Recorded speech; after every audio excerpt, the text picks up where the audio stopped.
విశ్వచరిత్ర అద్దంకి రంజిత్ ఓఫీర్. తరములలోనూ యుగములలోనూ మరుగు చేయబడిన మర్మములను ఈ కడవరి కాలంలో ప్రపంచవ్యాప్త క్రైస్తవ సంఘానికి తెలియచేయడానికి సర్వశక్తి గల దేవుడు ఈ అంత్య దినాలలో అపోస్తలుడు అద్దంకి రంజిత్ ఓఫీర్ను దేవుని మర్మముల విషయంలో దేవుని గృహ నిర్వాహకునిగా నియమించి వారిచేత వ్రాయించిన దివ్య ప్రణాళికా గ్రంథాలలో ఇది 7వది. రంజిత్ గారి గ్రంథాలు చదవడం ప్రపంచ క్రైస్తవ సమాజానికి ఐచ్ఛికం, అనగా ఆప్షనల్ కాదు, తప్పనిసరి, మ్యాండేటరీ.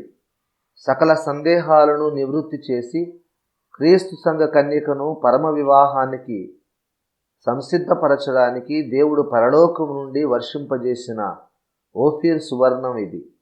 సంఘ కన్యక సభ్యులారా, ఈ గ్రంథం చదివి మిమ్మల్ని మీరు అలంకరించుకోండి. మన విశ్వానికి, మనం నివసిస్తున్న భూ ప్రపంచానికి, మన సొంత జీవితాలకు ఒక స్పష్టమైన కారణం, గమ్యం, నిర్దేశిత లక్ష్యం ఉన్నాయి.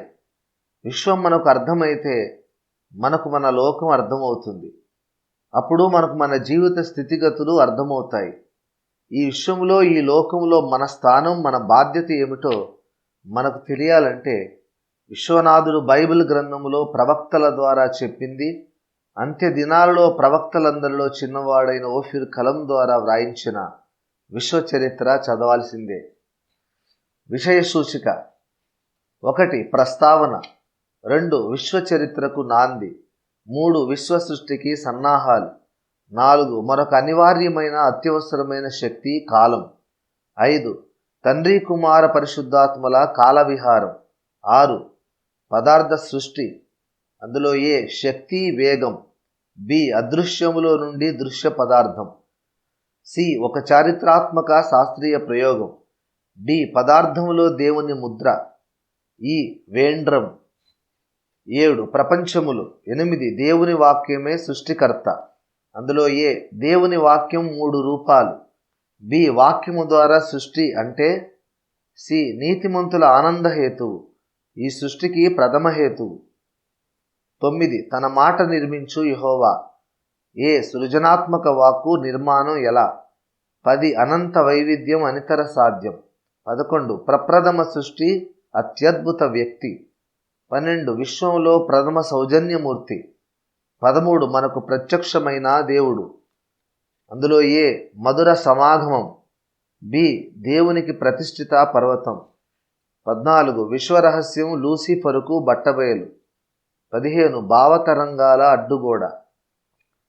16 విశ్వకేంద్రంలో శూన్యక్షేత్రం. 17 మానసిక హవి, మనోయజ్ఞం. 18 దేవకుమారుల సృష్టి. అందులో ఏ ఉత్తర దిక్కున. 19 విశ్వ సమాజ స్థితిగతులు. 20 రెండవ విడత సృష్టి. 21 విశ్వములో కుటుంబాలు. 22 విశ్వ పరిపాలనా వ్యవస్థ. అందులో ఏ ఇస్రాయేలు దైవ స్వామ్యానికి దృష్టాంతమే. 23 విశ్వ సమాజ కూటాలు. 24 విశ్వ సంచారానికి అద్భుత వాహనాలు. 25 నక్షత్రాలకు పేర్లు. 26 విశ్వాత్మ, అతి దగ్గరి దారి. 27 దివ్య కాలక్షేత్రం. 28 లూసిఫరు ప్రభావం. 29 2 ముఖ్య నియామకాలు. 30 ఆశ్రయముగా ఉన్న కెరూబు. అందులో ఏ సర్వశక్తునికి అంగరక్షకుడెందుకు. 31 అత్యంత కీలక నియామకం. 32 ఆది సంభూతిని మరో సంభవం. 33 అదిగదుగో వేకువ చుక్కలు. అందులో ఏ వేకువ చుక్కలు ఉదయ నక్షత్రాలు. 34 చెలికాండ్ర కంటే ఆది సంభూతిని హెచ్చింపు. 35 పరలోకములో ఆనాడే భిన్నాభిప్రాయం. అందులో ఏ నెరవేరని దేవుని కోరిక. 36 మహోన్నతుడు, సర్వోన్నతుడు. 37 సర్వ విశ్వానికి మహాపర్వదినం. 38 విశ్వచరిత్రలో కీలక ఘట్టం. 39 ప్రజ్వలిత పర్వతంపై భూస్వరూప ప్రత్యక్షం. 40 రాగానికి తాళం తోడైంది. 41 విశ్వనాటకంలో మన జగన్నాటకం. 42 విశ్వ పరిపాలనా నిర్వహణలో భూగ్రహపు పాత్ర. అందులో ఏ భూమి యొక్క ఆత్మ అత్యంత కీలకాంశం. 43 యుగాలు జగాలు. 44 పాపం యొక్క తల్లి పుట్టుక. అందులో ఏ లూసిఫర్ మేధోమదనం. బి తెలివైన దుర్మార్గం, సి ఖరారైన దుష్టవ్యూహం, డి మేకవన్య పులి పయోముఖ విషకుంభం, ఈ పనికి రాకుండా పోయిన మహాజ్ఞానం. 45 మరో తెలివైన దుర్మార్గం, ఏ మద్యపానం మాదక ద్రవ్యాలు. 46 నిదానం లూసిఫరుకు ఎందుకు ప్రధానం. 47 ప్రజాస్వామ్యం డెమోక్రసీ. 48 భూగ్రహం మీద మానవ సృష్టి, ఏ దేవుని సౌజన్యం, బి మనుష్య జాతి నిర్మాణ వివరం. 49 ప్రస్తుత పాప ప్రపంచానికి పునాదులు, ఏ సృష్టికర్తకు దుష్టిని సలహాలు, బి యోబు గ్రంథం విప్పిన దేవరహస్యం, సి చెడ్డదేవుడు. 50 చెడ్డదేవుని మహాప్రణాళిక, ఏ అందము మోసకరం, బి అందం ఎందుకు. 51 కాలము సంపూర్ణమైనప్పుడు. 52 లూసిఫర్ ఎలోహింల మధ్య చివరి చర్చాగోష్ఠి. 53 విశ్వములో మొదటి కమ్యూనిస్టు. 54 రెండుగా చీలిన విశ్వ సామ్రాజ్యం. 55 రహబు. 56 యుద్ధశూరుడైన యెహోవా, ఏ త్రిశూలం ఎందుకు. 57 జగత్ ప్రళయం. 58 మళ్ళీ లూసిఫర్కు స్వేచ్ఛ. 59 మానవ సృష్టి విషయంలో ప్రతిష్టంభన, ఏ దేవుని నిర్ణయంలో లేని వ్యక్తులు పుట్టడం సమస్య ఎందుకు అవుతుంది. 60 ఒక్క దెబ్బకు 3 పిట్టలు. 61 మానవలోక సృష్టి. 62 మానవ శరీర నిర్మాణం, ఏ నేలమంటితో మానవ శరీర నిర్మాణం, బి ఏదెనులో 2 వృక్షాలు. 63 ఒంటరిగా ఉండుట మంచిది కాదు. 64 హవ్వ నిర్మాణం. 65 సృష్టి కథనములో దినాలు కాని దినాలు. 66 స్వర్ణయుగం, ఏ గ్రహాంతర యానాలు. 67 లూసిఫర్ కుతంత్రం, ఏ స్త్రీ మోసపరచబడి. 68 ఆదాము అవిధేయతలో మర్మం. 69 దేవుని కోపంలో వాత్సల్యం. 70 శిక్షావిధిలో రక్షణ సువార్త. 71 పంచభూతాల అంగలార్పు. 72 అంధకార రాజ్యంలో అత్యవసర సమావేశం. 73 మాంత్రిక విద్య. 74 ఆదిపితరుల ప్రథమ సంతతి దుష్టుని సంబంధి. 75 ఆదాము నేర్పిన అత్యవసర పాఠం. 76 కయ్యూను గ్రహాంతర జీవుల మిత్రుడు. 77 రాక్షస జాతి పుట్టుక. 78 తెలివైన నేరస్తుడు లూసిఫర్. 79 మహాజల ప్రళయం. 80 ప్రళయంలో చచ్చిన వారిలో కొందరు పరలోకంలో ఉంటారు. 81 లూసిఫరుకు ఒక శుభవార్త, ఏ నెఫీలులను వారు ఆ తరువాతను ఉండిరి. 82 గెలిచి ఓడిన సాతాను. 83 పరాక్రమము గల వేటగాడు నిమ్రోదు. 84 దిగివచ్చిన దేవుడు. 85 చీలిన ఏక భూఖండం. 86 మెల్కీసెదెకు. 87 భారతీయ వేదాలు. 88 అంతరిక్షం నుండి వచ్చిన బుద్ధిజీవులు. 89 వ్యభిచారం జారత్వం. 90 మన రాజకీయాలలో లూసిఫర్ ముద్ర. 91 విశ్వ పునరుద్ధానం. 92 దృశ్యమాన ప్రపంచం శాశ్వతమా అశాశ్వతమా. 93 నరకములో లూసిఫర్ వంకర నవ్వు. 94 విశ్వ కుష్ఠరోగి. 95 పరమకుమ్మరి బుద్ధి బాహుల్యం. 96 ఉపసంహారం.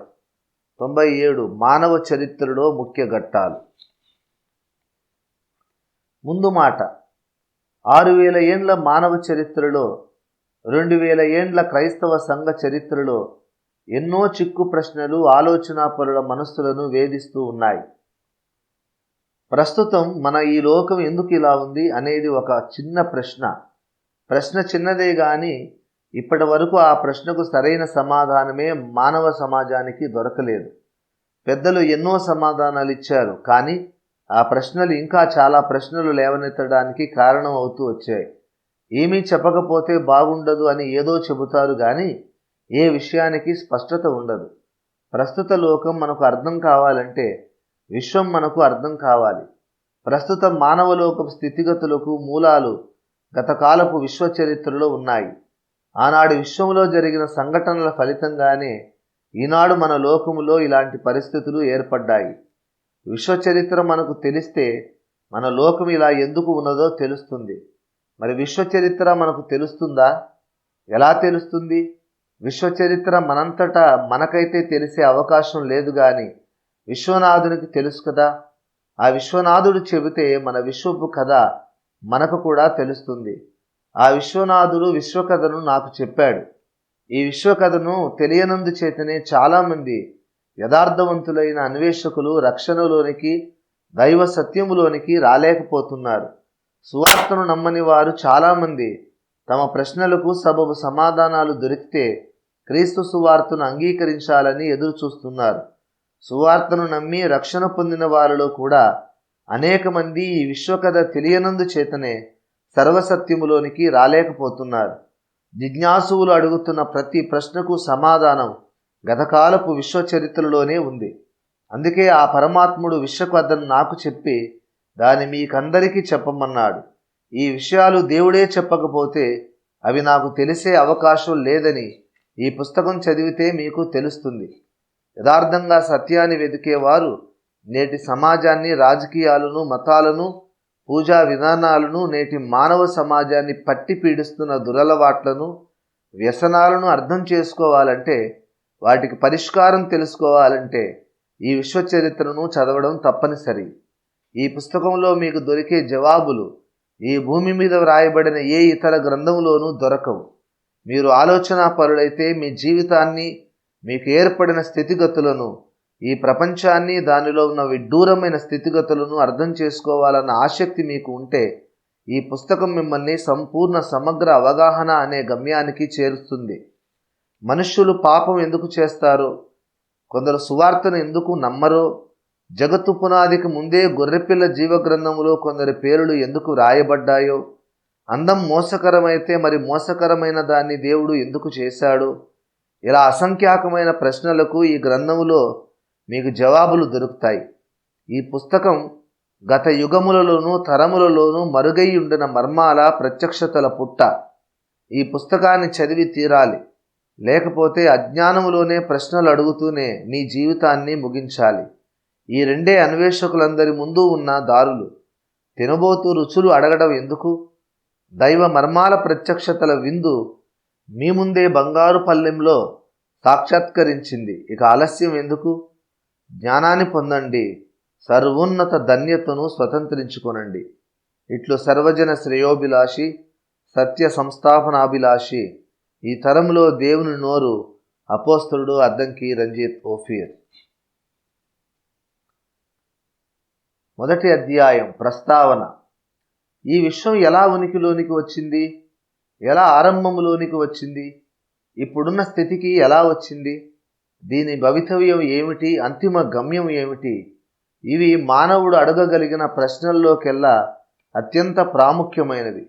మానవజాతి చరిత్ర ప్రారంభము నుండి అన్ని దేశాలలోనూ, అన్ని జాతులలో జిజ్ఞాసువులు, విజ్ఞాన పిపాసువులు ఈ ప్రశ్నలను లేవనెత్తుతూనే వచ్చారు.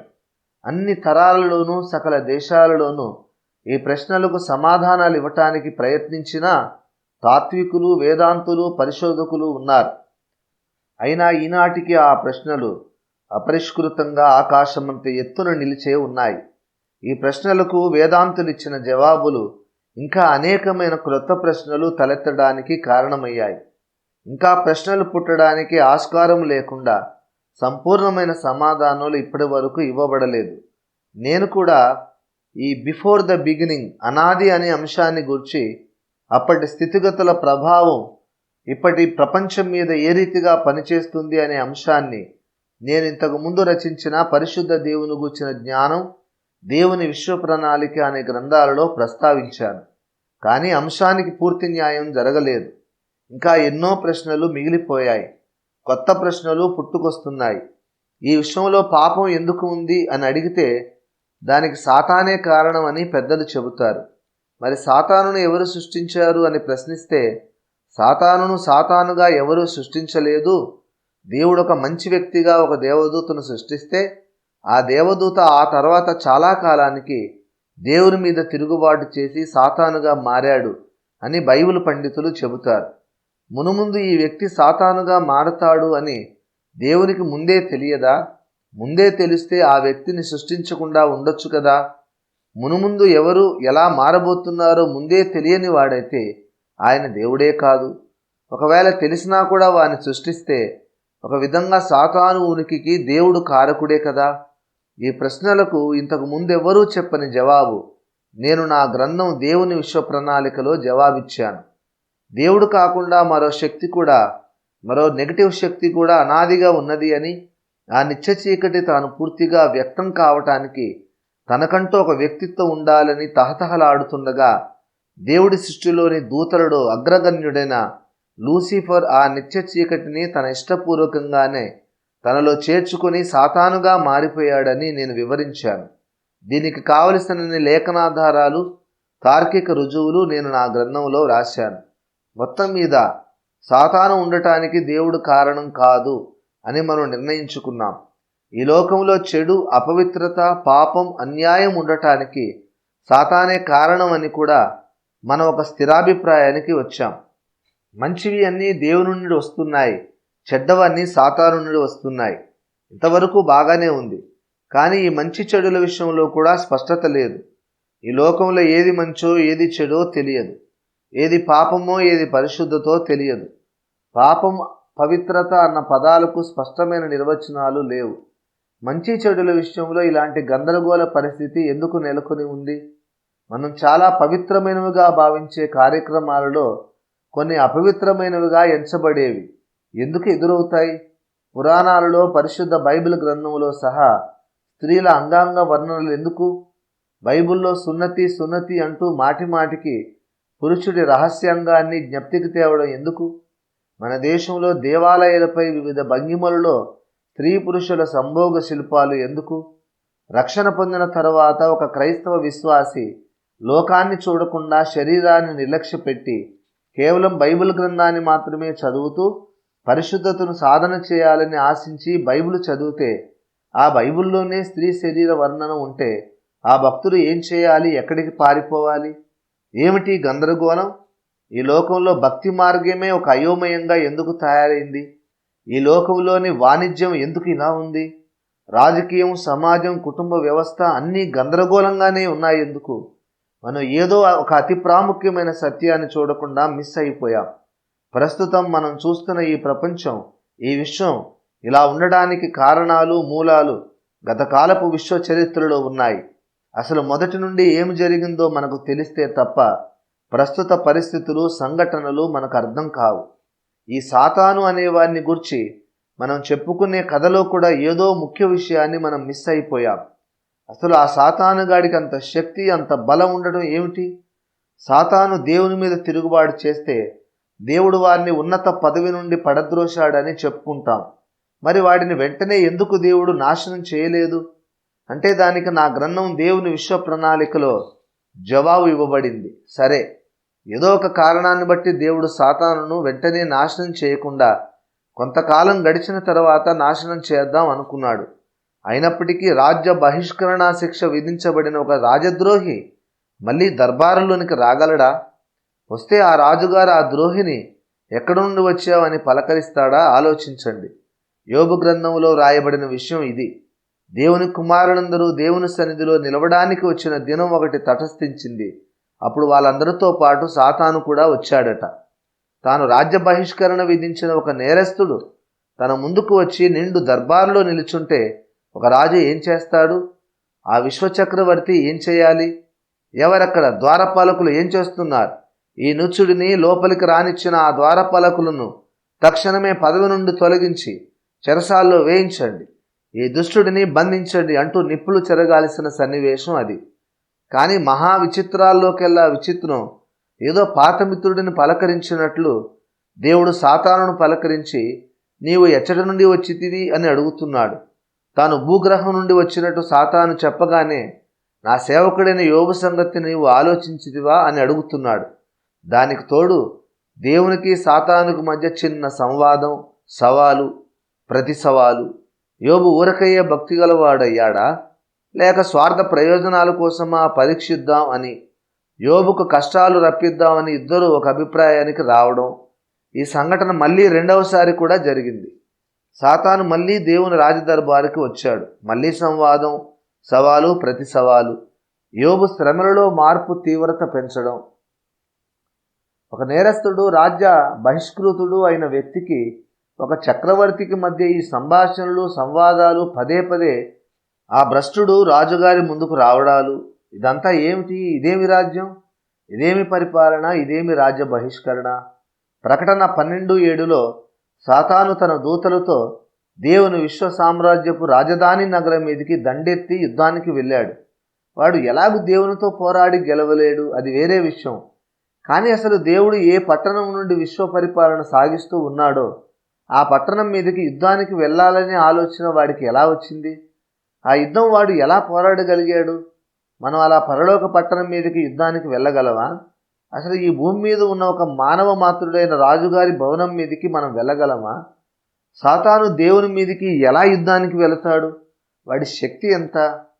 శిక్షలో ఉన్న ఒక నేరస్తుడికి దేవుని ముందు ఈ శక్తి, ఈ హోదా ఉండకూడదు కదా. అసలు సాతాను అనేవాడి వాస్తవ స్థితిగతులు, శక్తి సామర్థ్యాలను గూర్చి క్రైస్తవ సమాజపు నాయకులకు, బోధకులకు సరైన అవగాహన లేదు. అందరూ ఘోరంగా పప్పులో కాలు వేశారు. అందరూ మంచివారే, కానీ సాతాను వాళ్ళందరినీ మోసం చేశాడు. పాతాళ లోకంలో సాతాను అధ్యక్షతన ఒక సమావేశం జరుగుతుండగా ఆ సమావేశంలో ఎవరో ఒకరు యేసుక్రీస్తు అనే పేరు ఉచ్చరించారట. ఆ పేరును వినగానే సాతాను దబ్బున తన సింహాసనం మీద నుండి పడిపోయాడట. ఇంకెప్పుడు అతని పేరును నా ఎదుట ఉచ్చరించకండి అని సాతాను వార్నింగ్ ఇచ్చాడట. ఈ సాక్ష్యాన్ని నెట్లో పెట్టారు. ఇలాంటి సాక్ష్యాలు విని క్రైస్తవులందరూ ఓహో ఆహా ఎంత అద్భుతమైన సాక్ష్యం అంటూ పరవశించిపోతున్నారు. యేసు అనగానే సాతాను దబీమని పడిపోవడం ఏమిటి? అపోస్తుల కార్యాలు 19:15లో నేను యేసును గుర్తెరుగుదును అంటూ యేసు అనే నామాన్ని దయ్యమే ఉచ్చరించాడు కదా. అసలు పరలోకం మీదకే యుద్ధానికి వెళ్ళేవాడు, దేవునితో వాదులాడి సవాళ్లు విసిరే వ్యక్తి అలా దబ్బుమని పడిపోవడం ఏమిటి? దేవుడు దానియేలు ప్రవక్త ప్రార్థనకు జవాబును గబ్రియేలు అనే ప్రధాన దూతతో పంపితే సాతాను 21 దినాలు గబ్రియేలును ఆకాశ మండలంలో ఎదిరించి పోరాడి అడ్డగించగలిగాడు. దేవుని భక్తులు చేసే ప్రార్థనలను, వాటికి దేవుడు పంపించే జవాబులను సాతాను అడ్డగించగలుగుతూ ఉంటే ఇంకా మర్మావయవాలను ఎత్తి చూపకుండా ఏదీ చెప్పలేని పరిస్థితి ఉంది. ఎందుకు? దేవుని సర్వాధిపత్యం, సుప్రీమసీ ఎక్కడ ఉన్నట్టు? తరచి చూడగా మనం ఏదో ఒక అతి ప్రాముఖ్యమైన ప్రత్యక్షతను మిస్ అయిపోయాం అని మీకు తోచడం లేదు? సాతాను స్వేచ్ఛగా విశ్వంలో సంచరిస్తున్నాడు. దేవునితో ముఖాముఖి నేరుగా మాట్లాడగలిగే శక్తి, హోదా, అంతస్తు వాడికి ఉన్నాయి. దేవుని రాజధాని నగరం మీదికే యుద్ధానికి వెళ్ళేంత బలము, ధైర్యము, సైన్యము వాడికి ఉన్నాయి.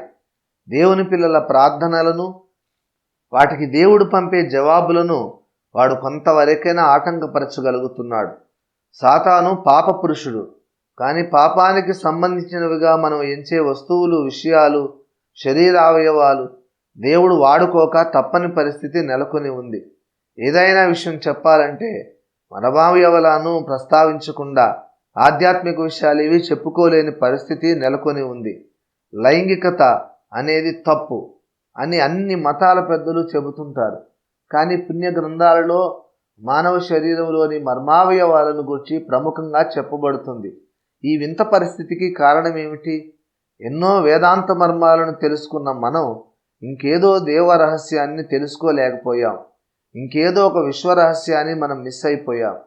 జరుగుతున్న ప్రపంచ చరిత్రకు అర్థం, కారణం, లక్ష్యం ఏమిటో అర్థం కావాలంటే మనకు ఈ విశ్వం యొక్క చరిత్ర తెలియాలి. ఇప్పటి విశ్వపు, మన ప్రపంచపు మూలాలు గతంలో ఉన్నాయి. ఇప్పుడు ఈ ప్రపంచము, ఇందులోని మతము, రాజకీయాలు, ఆర్థిక రంగము, సామాజిక స్థితిగతులు ఇలా ఉండటానికి కారణమైన సంఘటనలు ఏవో గతంలో విశ్వ చరిత్ర ఆరంభంలో జరిగాయి. పరిశుద్ధ బైబిల్ గ్రంథం నిజంగా దైవ గ్రంథమే అయితే ఆ విషయాలను కూడా మనకు చెప్పాలి. అవును, నిజంగానే బైబిల్ గ్రంథం ఈ అతి నిగూఢ రహస్యాలను, విశ్వ చరిత్ర ప్రారంభ సంఘటనలను కూడా మనకు చెబుతుంది. బైబిల్ చెబుతున్న విశ్వ చరిత్రను క్షుణ్ణంగా తెలుసుకుంటే మనకు ఈ లోకం అర్థమవుతుంది. దేవుడు మరి కాస్త స్పష్టంగా అర్థమవుతాడు. మనకు మనమే ఇంకా స్పష్టంగా అర్థమవుతాం. దేవభక్తి సాధనలో మనకు అడ్డుగా నిలిచి మనల్ని చికాకు పెట్టే ప్రశ్నలన్నీ అంతర్ధానమైపోతాయి.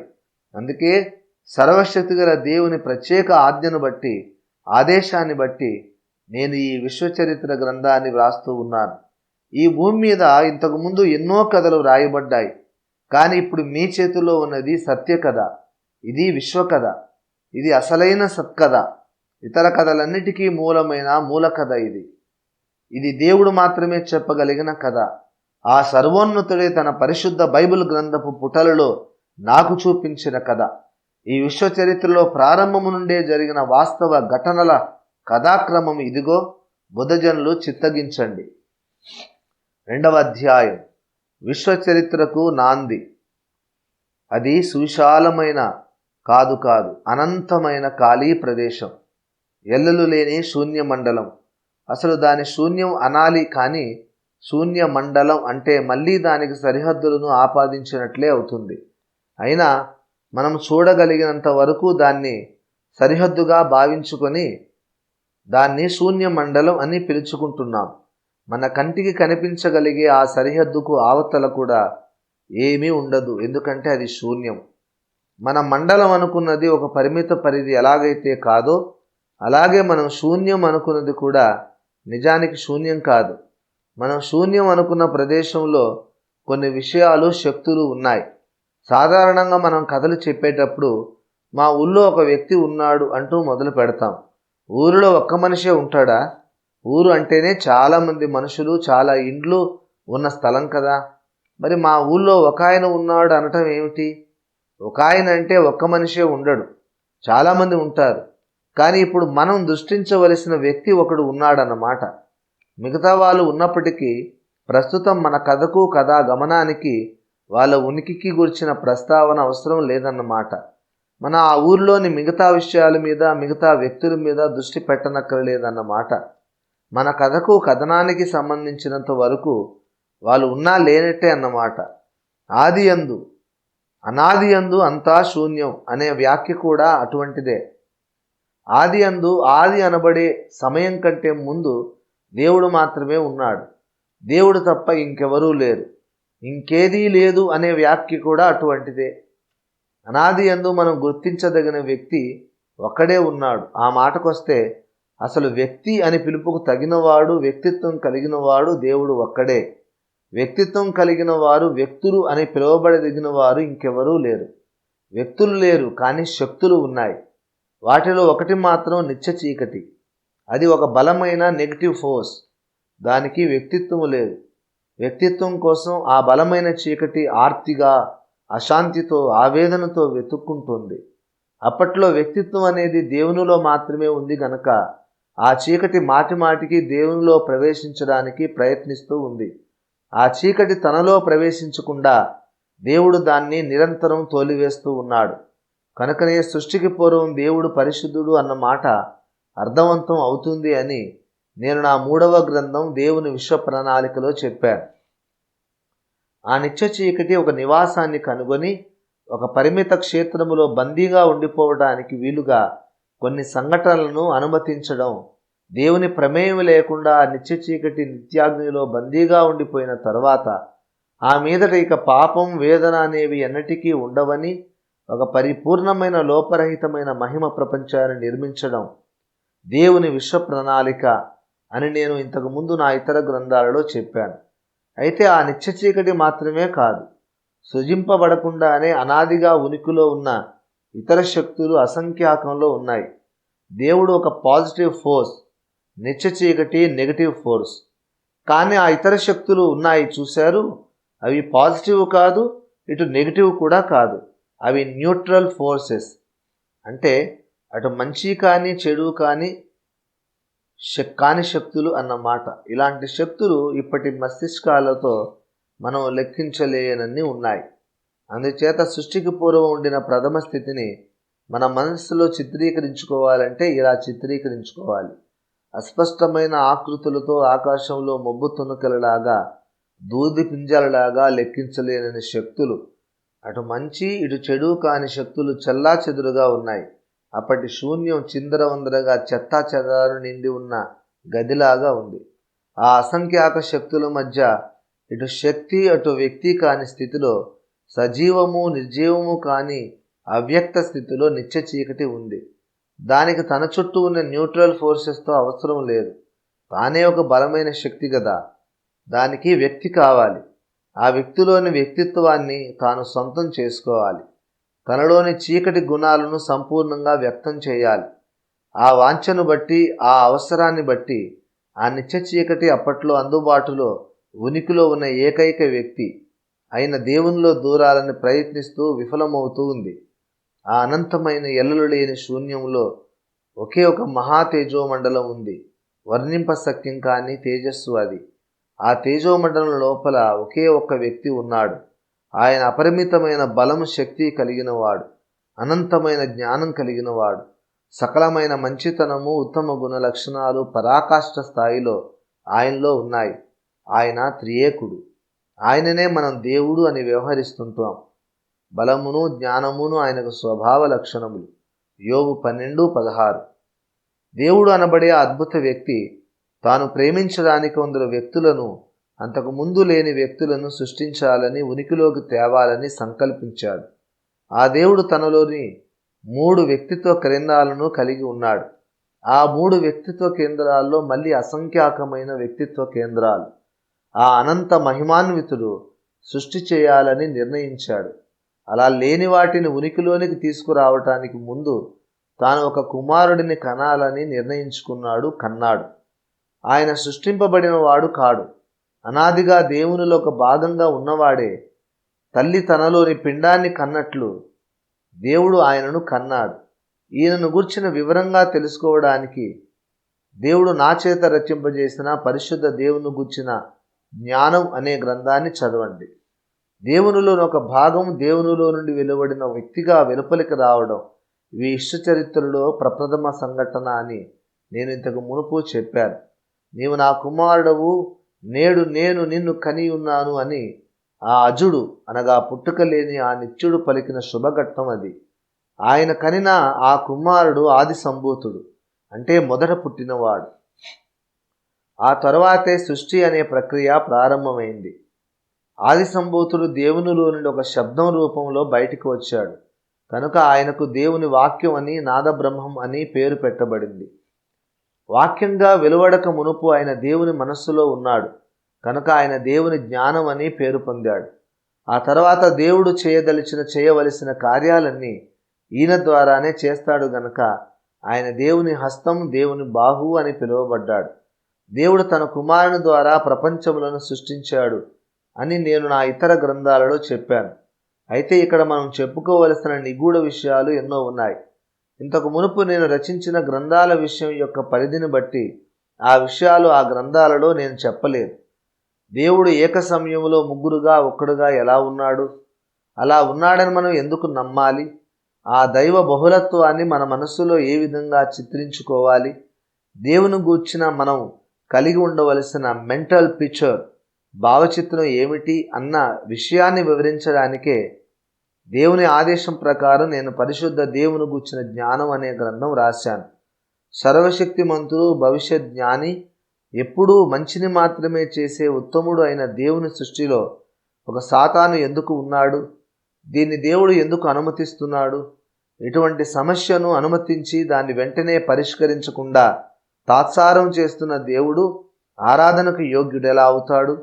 ఈ వైఖరి మంచిది, జ్ఞానయుక్తం ఎలా అవుతుంది అన్న ప్రశ్నకు సమాధానం ఇవ్వడానికే నేను దేవుని ఆజ్ఞానుసారం దేవుని విశ్వప్రణాళిక అనే గ్రంథం రాశాను.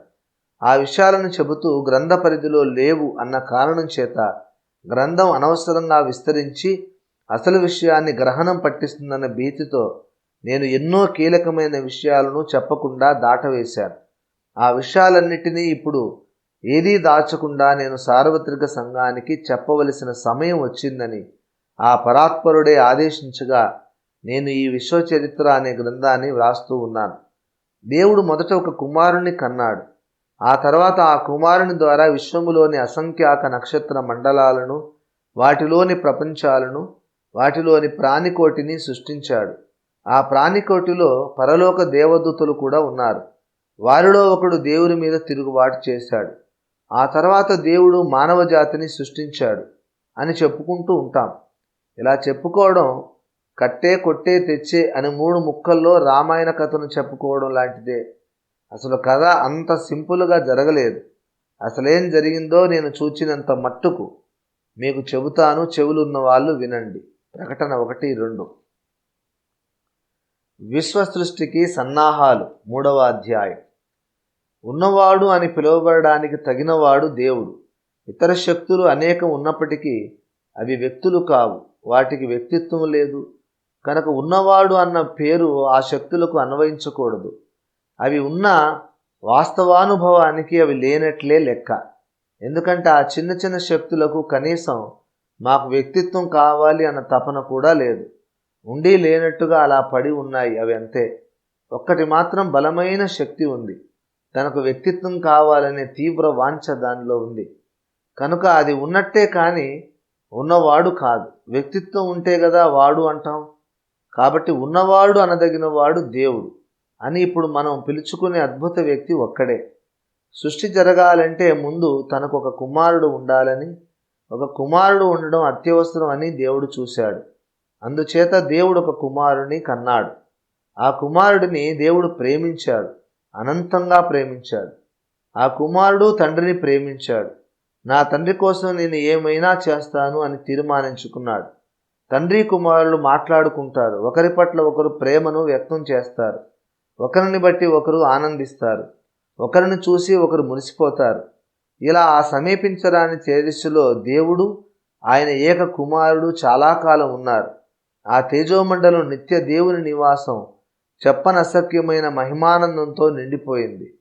అలా నిత్యత్వం కొనసాగుతుండగా దేవుడు తన కుమారునితో అన్నాడు, కుమారా, నేను నిత్యులం, నిత్యంగా అనాదిగా ఆరంభమే లేకుండా ఎల్లప్పుడూ ఉనికిలోనే ఉన్నవాళ్ళం. ఇక మీదట నేను సృష్టి చేయాలనుకుంటున్నాను. ఇంతవరకు లేని వ్యక్తులను అనేకులను నేను ఉనికిలోనికి తేవాలనుకుంటున్నాను. దానికి కుమారుడు సంతోషించి, అలాగే తండ్రి, తప్పకుండా సృష్టి చేద్దాం, నీ సంకల్పం నెరవేరడమే నాకు సంతోషం అన్నాడు. మరి నేను సృష్టించబోయే అసంఖ్యాక వ్యక్తులు నివసించడానికి అసంఖ్యాక ప్రపంచాలు ఉండాలి. నక్షత్ర మండలాలు, వాటిలో జీవరాశులకు నివాసయోగ్యమైన గ్రహాలు ఉండాలి. వీటన్నిటినీ సృష్టి చేయాలి మనం. అవును తండ్రి, నీ సంకల్పం పరిపూర్ణమైనది, నీ ప్రణాళిక లోపం లేనిది. అయితే కుమార, మనం నిర్మించబోయే ఆ విశ్వం కోసం ఒక స్థలం కావాలి. నీవు చెప్పినది సత్యం తండ్రి అన్నాడు కుమారుడు. విశ్వ నిర్మాణానికి స్థలం కావలసి రావడం ఏమిటి? అప్పుడు ఉన్నదంతా అనంతమైన ఖాళీ ప్రదేశమే కదా అని మీరు ప్రశ్నించవచ్చు. ఈ విశ్వాన్ని దేవుడు పదార్థంతోనూ, ఆ పదార్థాన్ని అణువులతోనూ, ఆ అణువులను పరమాణువులతోనూ నిర్మించాలనుకున్నాడు. ప్రతి అణువులోనూ కేంద్రకం న్యూక్లియస్ చుట్టూ పరమాణువులు అనూహ్యమైన వేగంతో పరిభ్రమిస్తూ ఉంటాయి. మన కంటికి కనిపించని అతి సూక్ష్మమైన అణువులో న్యూక్లియస్ చుట్టూ ఎలక్ట్రాన్స్ ఒక సెకనుకి 186,000 మైళ్ళ వేగంతో తిరగడం కూడా అవి ఖచ్చితంగా తమకు నియమింపబడిన కక్షలోనే తిరగాలి. ఏ కాస్త తేడా వచ్చినా ఒక్క పరమాణువు తన కక్ష నుండి బయటికి వస్తే అది పక్కన ఉన్న పరమాణువులను ఢీకొంటుంది. ఆ ఢీకొనడం పెద్ద ప్రేలుడుకు కారణమై విశ్వమే పేలిపోతుంది, అంతర్ధానం అయిపోతుంది. ఈ కారణాన్ని బట్టి అనంతమైన ఖాళీ స్థలం దేవుని ఎదుట అందుబాటులో ఉన్నప్పటికీ విశ్వ సృష్టి కోసం దేవునికి ఒక ప్రత్యేక స్థలం కావలసి వచ్చింది, అవసరం అయ్యింది. ఈ యుగంలో మనం ఇల్లు కట్టుకోవాలనుకుంటే ఒక ప్లాట్ కోసం చూస్తాం. అలాగే ఈ విశ్వాన్ని కట్టడానికి దేవునికి ఒక ప్రత్యేక స్థలం అవసరమైంది. ఇక్కడ స్థలం అంటే కేవలం ఒక ఖాళీ ప్రదేశమే కాదు, ఒక బలమైన శక్తి క్షేత్రం కావాలి. విశ్వంలోని పదార్థమంతటిలోని అసంఖ్యాక కోటాను కోట్ల అణువులను, పరమాణువులను వాటి స్థానాలలో, కక్షలలో పట్టి ఉంచే సామర్థ్యం కలిగిన శక్తి క్షేత్రం కావాలి. ఆ శక్తి క్షేత్రం ఫీల్డ్ ఆఫ్ ఎనర్జీగా తానే నిలవడానికి దేవుని ఏకకుమారుడు తన సంసిద్ధతను వ్యక్తం చేశాడు. ఇక్కడ ఒక విషయాన్ని పాఠకులు గమనించాలి. పరిశుద్ధ దేవుని గురించిన జ్ఞానం అనే నా గ్రంథంలో చదివితేనే ఇక్కడ నేను చెబుతున్న విషయం బోధపడుతుంది. దేవునిలో నేను తండ్రిని అని నిరంతరం పలుకుతూ ఉండే భాగం, నేను కుమారుడను అనే వ్యక్తిత్వ కేంద్రం, నేను పరిశుద్ధాత్మను అని నిరంతరం పలుకుతూ ఉండే స్వయం స్పృహ కేంద్రం, ఇలా 3 వ్యక్తిత్వ కేంద్రాలు ఉన్నాయి. మళ్ళీ ఆ 3 వ్యక్తిత్వ కేంద్రాల్లో ప్రతి దానిలోనూ అహం, అహం, నేను, నేను అంటూ ఉండే వ్యక్తిత్వాలు స్వయం స్పృహ కేంద్రాలు, సెంటర్స్ ఆఫ్ సెల్ఫ్ కాన్షియస్నెస్ అసంఖ్యాకంగా ఉన్నాయి అని నేను ఆ గ్రంథంలో చెప్పాను. అందుకే దేవుడు అనంతుడు. ఆ అనంత దేవుల్లోని కుమారుడనే విభాగంలో అసంఖ్యాక వ్యక్తిత్వ కేంద్రాల్లో ఒక వ్యక్తిత్వ కేంద్రమే దేవుడు కనినప్పుడు బయటికి వచ్చి జనిత కుమారుడు అయ్యాడు. ఆ జనిత కుమారుడు బిగాటన్ సన్ కాక ఇంకా దేవునిలోని ఉండిపోయిన కుమార విభాగంలోని అసంఖ్యాక వ్యక్తిత్వ కేంద్రాలు అలాగే ఉండిపోయాయి. ఇప్పుడు దేవునికి ఒక సువిశాల శక్తి క్షేత్రం కావాలి. అందులో ఆయన విశ్వాన్ని నిర్మించాలి. అందుకోసం తానే ఆ శక్తి క్షేత్రంగా ఉండడానికి కుమారుడు ఇష్టపడ్డాడు అని నేను చెప్పాను. అంటే కుమారుడు అనే వ్యక్తిత్వంలోని మరో కేంద్రం బయటికి వచ్చిందన్నమాట. మరో క్రొత్త కుమార వ్యక్తిత్వ కేంద్రం బయటికి వచ్చి దేవుని ఎదుట ఒక మహాశక్తి క్షేత్రమై నిలిచాడు. ఆ శక్తి క్షేత్రంలో దేవుడు ఈ విశ్వాన్ని నిర్మించాడు. అందుకే బైబిల్ చెబుతోంది, ఆకాశమందున్నవియును భూమి అందున్నవియును దృశ్యమైనవి గాని అదృశ్యమైనవి గాని అవి సింహాసనములైనను ప్రభుత్వములైనను ప్రధానులైనను అధికారములైనను సర్వమును ఆయన యందు సృజింపబడను. కొలస్సీ 1:16. ఆ మాటలను గురించి మీరు ఆలోచించారా ఎప్పుడైనా? సర్వము ఆయన యందు ఆయన లోపల సృజింపబడడం ఏమిటి? ఒకడు ఇంటిని హైదరాబాదులో, విజయవాడలో లేక విశాఖపట్నంలో కట్టుకున్నాడు అన్నట్టు. దేవుడు విశ్వమంతటిని ఒకానొక వ్యక్తి లోపల సృష్టించాడు. ఎవరి లోపల అయితే దేవుడు సమస్తాన్ని సృష్టించాడో ఆ వ్యక్తిని గురించి బైబిల్ చెబుతోంది, ఆయన ఆది అయ్యుండి. కొలస్సీ 1:18. గమనించారా? బైబిల్ ఒక వ్యక్తిని ఆది అని పేరు పెట్టి పిలుస్తోంది. ఆది అంటే బైబిల్ పరిభాషలో ఒక వ్యక్తి. ఆయన పదే పదే తనను తాను కూడా ఆది అని అనబడే వ్యక్తిగా బైబిల్లో పరిచయం చేసుకుంటున్నాడు. నేనే అల్ఫాయు ఒమేగయు, మొదటివాడను కడపటివాడను, ఆదియు అంతమునై ఉన్నాను. ప్రకటన 22:13, 21:6, 3:14. ఆలోచించండి, నేనే ఆదిని అని యేసు అంటున్నాడు. ఆయన ఆది అయి ఉన్నాడు అని పౌలు అంటున్నాడు. ఆది అనబడే వ్యక్తి ఇంకా మనకు తేటగా కనబడుతూ ఉండగా పరిశుద్ధ బైబిల్ గ్రంథం అసలు ప్రారంభం కావటమే ఆది యందు అన్న మాటతో ప్రారంభం అవుతుంది. ఆది యందు దేవుడు ఆకాశములను భూమిని సృజించను అట. ఆదికాండం 1:1. ఆది యందు అన్న మాటలకు అర్థం ఏమిటి? ఆది యందు అంటే ఆరంభములో, అప్పట్లో, మొదట్లో అన్న భావంతో మనం ఆ మాటల్ని చదువుకుంటాం. దేవుడు భూమిని ఆకాశాన్ని మొదట్లో కాకపోతే చివరిలో చేస్తాడా? దేవుడు మొదట భూజంతువులను, ఆకాశ పక్షులను, సముద్రపు చేపలను సృష్టించి ఆ తర్వాత భూమి ఆకాశాలను సృజించాడనుకోండి. భూమి ఆకాశము ఉనికిలోనికి వచ్చేదాకా భూజంతువులు, సముద్రపు జీవులు, ఆకాశ పక్షులు ఎక్కడ ఉంటాయి? శూన్యంలో ఉండాలా? అది అసంభవం. అందుచేత నానా రకాల జీవరాశులను సృజించడానికి ముందే దేవుడు భూమిని ఆకాశాన్ని సృజించి తీరాలి. ఇది ఇంగితం చెప్పే అంశం. అందుచేత దేవుడు మొట్టమొదట భూమిని ఆకాశాన్ని సృజించాడు అని చెప్పనక్కరలేదు. ఆదికాండం 1:1కి అసలు అర్థం అది కాదు. ఆది యందు దేవుడు ఆకాశాలను భూమిని సృజించాడు అంటే ఆది అనబడే ఒకానొక వ్యక్తిని శక్తి క్షేత్రంగా తన ఎదుట నిలుపుకొని ఆ వ్యక్తి లోపల దేవుడు ఈ విశ్వాన్ని సృజించాడు అని అర్థం. దేవునిలోనే దాగిన నిత్య కుమారుడు ఉన్నాడు. ఆయన నుండి, ఆ నిత్య కుమారుడు నుండి ఒక అంశ బయలువెడలి దేవుని జనిత కుమారుడు బిగాటన్ సన్గా జన్మించాడు. ఆ నిత్య కుమారులోని మరో అంశం బయలువెడలి ఒక మహా సువిశాల శక్తి క్షేత్రంగా మరో రూపు దాల్చి దేవుని ఎదుట నిలిచాడు. అంతటితో ఇల్లు కట్టడానికి మానవులకు ఒక ప్లాట్ దొరికినట్టు ఈ విశ్వాన్ని కట్టడానికి దేవునికి ఒక స్థలం దొరికింది. 4వ అధ్యాయం. మరొక అనివార్యమైన అత్యవసరమైన శక్తి కాలం. కాలం అనేది బహు విచిత్రమైనది, అగోచరమైనది, సులభంగా అర్థం కానిది. సృష్టి అంటూ జరిగాక కొన్ని స్థలాలు ఉంటాయి, కొన్ని సంఘటనలు జరుగుతాయి. ఆ స్థలాలలో ఆ సంగతులు జరిగాక ఆ సంఘటనలు దానికి సంబంధించిన వ్యక్తుల జ్ఞాపకాలలో మాత్రమే ఉంటాయి. అంతేకాని భౌతిక నేత్రాలతో చూడడానికి ఆ సంఘటన మళ్ళీ ఎక్కడా ఎవరికీ దొరకదు. ఆ సంఘటనలు మళ్ళీ మన కళ్ళ ఎదుటికి రావాలంటే ఆ స్థలం, ఆ సన్నివేశం, ఆ వ్యక్తులు అవే భావోద్రేకాలతో కలిసి రావాలి. వాళ్ళ మనస్సుల్లో గతాన్ని గురించి అవే జ్ఞాపకాలు, భవిష్యత్తును గురించి అవే ఆశలు, వాళ్ళ మనస్సుల్లో అదే సమాచార ప్రపంచం ఉండాలి.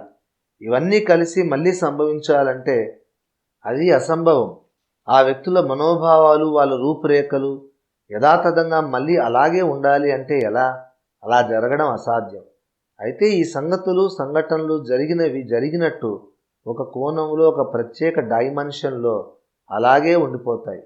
కాలంలో మనం ముందుకి వెనక్కి వెళ్ళగలిగితే అప్పుడు ఆ జరిగిపోయిన సన్నివేశాలలోనికి మనం వెళ్ళగలం. ఒకవేళ కాలంలోని గతంలోనికి వెళ్ళగలిగితే శక్తి మనకు ఉంటే అదే శక్తితో కాలంలో ముందుకి, భవిష్యత్తులోని కూడా మనం వెళ్ళగలుగుతాం. ఈ కాన్సెప్ట్ని మూలంగా తీసుకున్న కొన్ని సైఫై నవలలు, సినిమాలు వచ్చాయి, అనగా సైంటిఫిక్ ఫిక్షన్.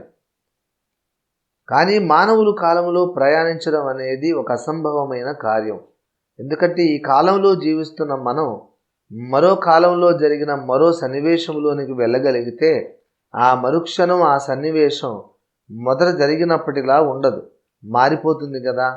కనుక మనం వేరే కాలంలో జరిగిన ఒక సన్నివేశంలోనికి వెళ్ళడంతో ఆ సన్నివేశం యొక్క రూపురేఖలు మారిపోతాయి. కనుక మనం ఒక క్రొత్త సన్నివేశాన్ని సృష్టిస్తున్నాం తప్ప ఆ పాత సన్నివేశంలోనికి వెళ్ళడం లేదు. ఉదాహరణకు మనం కాలంలో ప్రయాణించి ఆదాము హవ్వలు ఏదెను తోటలో ఉన్న సన్నివేశంలోనికి వెళ్ళగలిగామనుకోండి, ఆ మరుక్షణం అక్కడి సన్నివేశం మారిపోతుంది.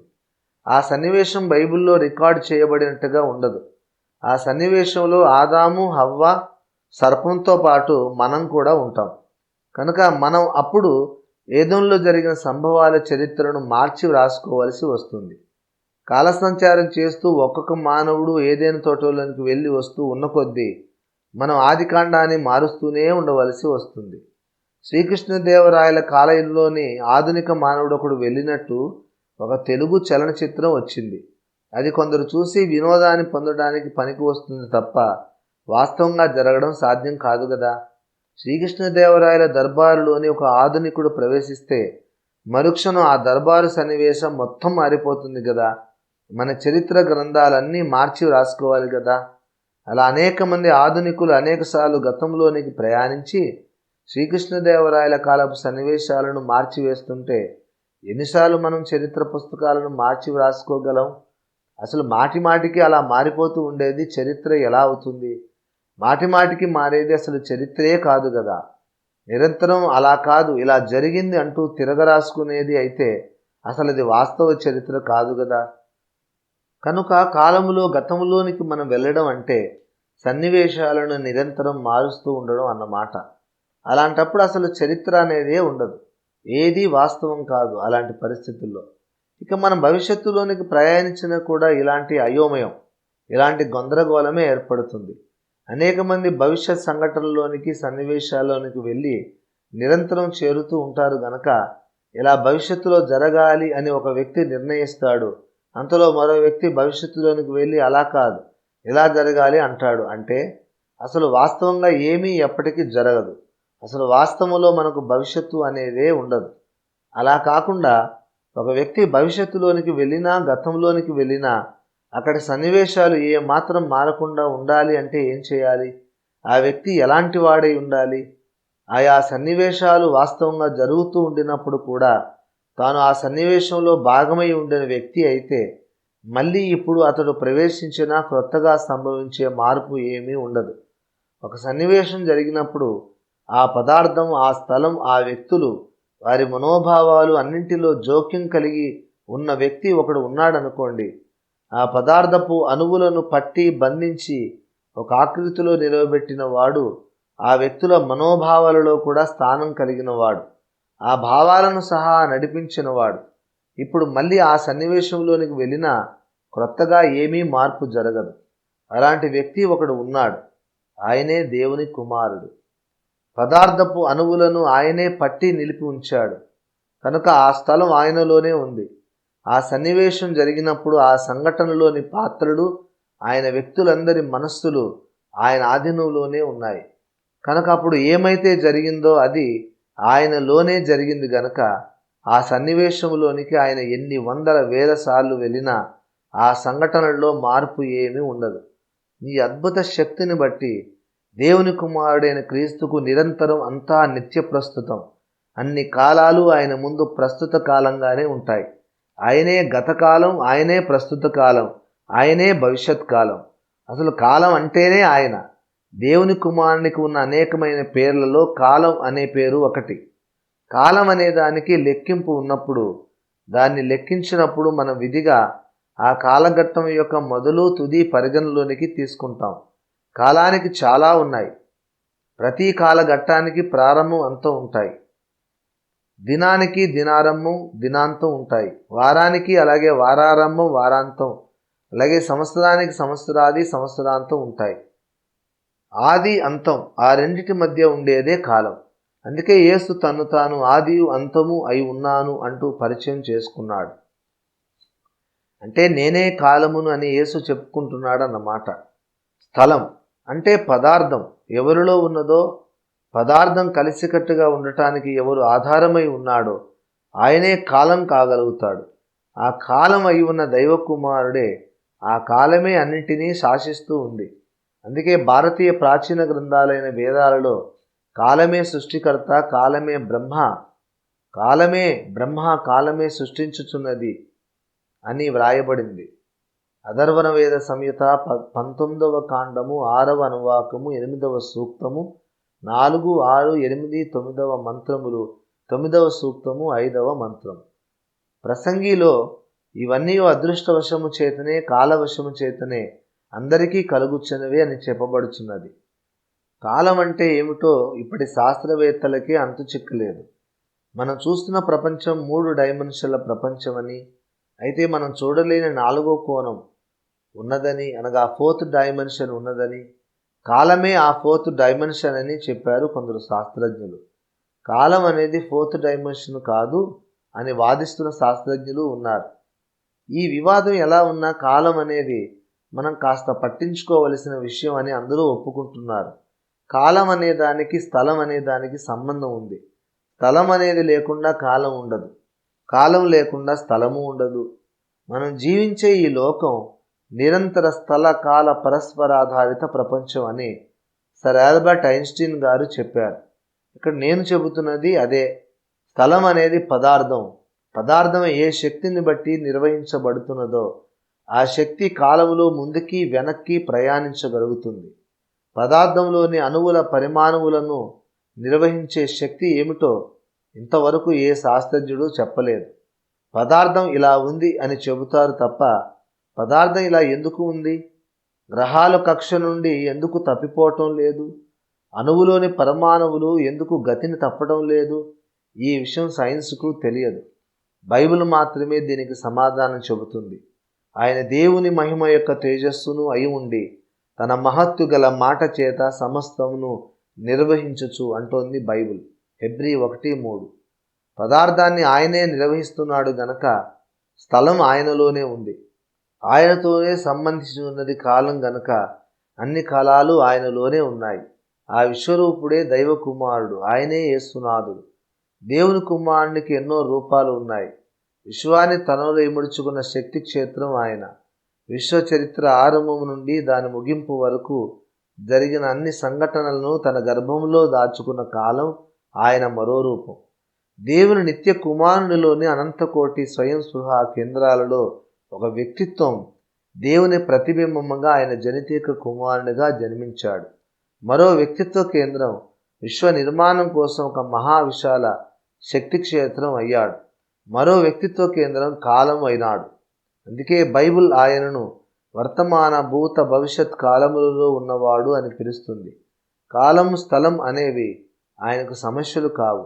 అన్ని కాలాలు ఆయనలోనే ఉన్నాయి, అన్ని స్థలాలు ఆయనలోనే ఉన్నాయి. దేవుడు విశ్వమంతటా ఉన్నాడు అని చాలామంది పెద్దలు చెబుతుంటారు. కానీ అది సరైన వ్యాఖ్య కాదు. దేవుడు విశ్వములోనే ప్రతి స్థలములోనూ ఉన్నాడు అనేది అర్ధసత్యం మాత్రమే. దేవుడు విశ్వమంతా ఉండడం కాదు, నిజానికి విశ్వమే దేవునిలో ఉంది. అలా విశ్వాన్ని నిర్మించడానికి ఆ ఎలోహిం దేవుడు సన్నాహాలు చేసుకున్నాడు. ఆ తర్వాత జరిగిన ఒక మహాద్భుతం అదే 5వ అధ్యాయం తండ్రి కుమార పరిశుద్ధాత్మల కాల విహారం. ఆ తర్వాత జరిగింది విశ్వ చరిత్రలో ఒక మహాద్భుతం. దేవుడు అనే నిత్య స్వయం జీవిలో తండ్రి, కుమారుడు, పరిశుద్ధాత్మ అనే 3 వ్యక్తిత్వాలు ఉన్నాయి. ఆ 3 వ్యక్తిత్వాలలో ప్రతి వ్యక్తిత్వంలో లెక్కించలేనన్ని వ్యక్తిత్వ కేంద్రాలు, స్వయం స్పృహ కేంద్రాలు ఉన్నాయి అని నేను చెప్పాను. ఈ కారణం చేతనే దేవుడు హెబ్రీ భాషలో ఎలోహిం అని పిలువబడుతున్నాడు. ఎలోహిం అంటే బహువచన పదం, బహుళత్వం కలిగిన ఏక వ్యక్తి అయిన దేవుడు అని ఆ మాటకు అర్థం. అనంతకోటి వ్యక్తిత్వాలలో కుమారునిలోని కొన్ని వ్యక్తిత్వ కేంద్రాలు వెలుపలకు వచ్చి కొన్ని క్రొత్త రూపాలు సంతరించుకున్నాయి. కొన్ని విధులు నిర్వహించడానికి సన్నద్ధం అయ్యి వేచి ఉన్నాయి అని చెప్పాను. సృష్టికి ముందు మరొక విశేషం జరిగింది. అదేమిటంటే తండ్రి అనే దైవత్వ విభాగంలో నుండి కూడా ఒక వ్యక్తిత్వ కేంద్రం బయటికి వచ్చాడు. అలా వస్తాడా? తండ్రిలోని ఒక స్వయం స్పృహ కేంద్రం కూడా అలా ప్రత్యేక వ్యక్తిగా బయటికి వస్తాడా? అలా వస్తే ఆయనకు కూడా అది జన్మ అవుతుంది కదా అనే ప్రశ్న కొంతమంది మనస్సులలో ఉదయిస్తుంది. అయితే తండ్రి అయిన దేవునిలోని ఒక స్వయం స్పృహ కేంద్రం బయటికి వచ్చినంత మాత్రాన అది ఆయన జన్మ అవదు. ఎందుకంటే కుమారుని వ్యక్తిత్వ కేంద్రం బయటికి వచ్చినప్పుడు ఆయన ఇక ఆ మీదట నిత్యత్వం అంతా దేవునికి వెలుపల ఒక ప్రత్యేక వ్యక్తిగా ప్రత్యేక రూపంలో సర్వోన్నతమైన మహిమాన్విత శరీరంతో శాశ్వతంగా ఉండిపోవడానికే ఆయన జన్మించాడు. అయితే దైవతృత్వంలో మిగతా 2 వ్యక్తులలోని వ్యక్తిత్వ కేంద్రాలు అలా కుమారునిలాగా శాశ్వతంగా ప్రత్యేక వ్యక్తిత్వ రూపంతో ఉండిపోవటానికి ఎప్పుడూ రారు, అలా రానవసరం లేదు. ఒక దృశ్య రూపంలో తండ్రిలోని ఒక వ్యక్తిత్వ కేంద్రం, పరిశుద్ధాత్మ దేవునిలోని ఒక అంశ బయటికి రావడం ఎన్నోసార్లు జరిగింది. కానీ ఆ దివ్య వ్యక్తులు ఆ రూపాలతో అలాగే శాశ్వతంగా ఉండిపోలేదు. పెంతెకోస్తు పండగ నాడు పరిశుద్ధాత్మ దేవుడు అగ్నిజ్వాలగా వచ్చాడు. యేసు బాప్తిసం పొందినప్పుడు పావురాకారంతో దిగి వచ్చాడు. అవేవి ఆయన శాశ్వత శరీరాలు కావు. తాత్కాలికంగా ఆయన రూపాలలో మనుషులకు కనిపించాడు అంతే. అలాగే తండ్రి, పరిశుద్ధాత్మలు కూడా తమ నిత్యమైన ఉనికిలో నుండి తమలోని వ్యక్తిత్వ కేంద్రాలను బయటికి పంపారు. ఆ వ్యక్తిత్వ కేంద్రాలు తాత్కాలిక దేహాలతో బయటికి వచ్చారు. ఇప్పుడు త్రిత్వ దేవునిలోని 3 నిత్య వ్యక్తిత్వాలలో నుండి ఒక్కొక్క అంశ మొత్తం 3 దివ్య వ్యక్తిత్వాలు, 3 వేరువేరు వ్యక్తులుగా కనబడుతూ ఆ కుమార శక్తి క్షేత్రం ముంగిట నిలుచున్నారు. తండ్రి, కుమార, పరిశుద్ధాత్మలు 3 వ్యక్తులుగా అబ్రహాము గుడారానికి వచ్చారు. మీకు జ్ఞాపకం ఉంది కదా? సరిగా అదే విధంగా కాలం అనే గుడారములోనికి తండ్రి, కుమారుడు, పరిశుద్ధాత్ముడు 3 ప్రవేశించారు. మనం ఇల్లు కట్టుకోవడానికి ముందు ఆ ఇంటి నిర్మాణం కోసం కొన్న స్థలాన్ని కల్లారా చూచుకున్నట్లు విశ్వ నిర్మాణకుడైన త్రియేక దేవుడు తాను విశ్వ నిర్మాణం కోసం ఏర్పాటు చేసుకున్న శక్తి క్షేత్రములోనికి ప్రవేశించారు. తాను విశ్వ నిర్మాణం చేసిన తర్వాత ఎన్నో రకాల జ్ఞానవంతులైన జీవులను, జాతులను సృజించిన తర్వాత జరిగే ప్రతి ఒక్క సంఘటనను ఆయన పరికించాడు, పరిశీలనగా చూశాడు, అన్నీ తెలుసుకున్నాడు.